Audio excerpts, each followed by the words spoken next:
And sometimes people come to me and say, I want to start a company. And I say, why?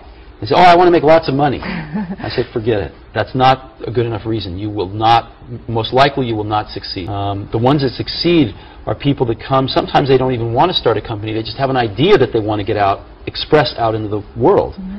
And oftentimes they have to start a company because nobody else will listen to them.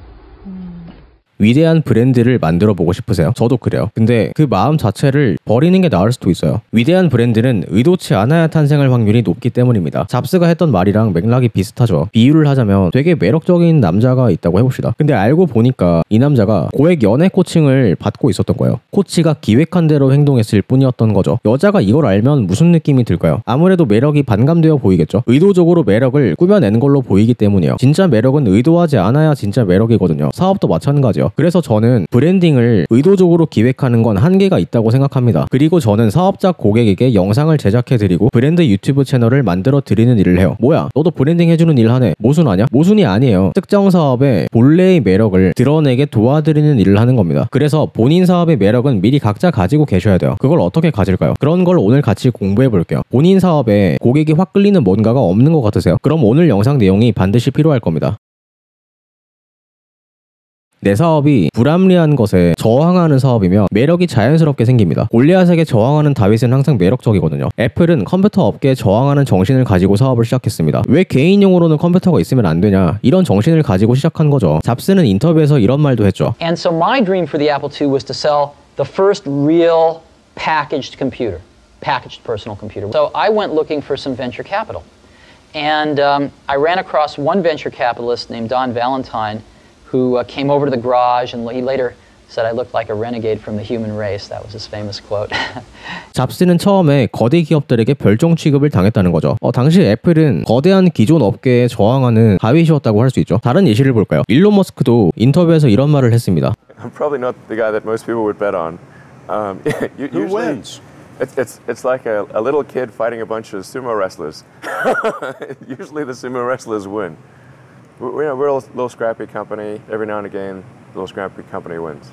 And I think this will be one of those times.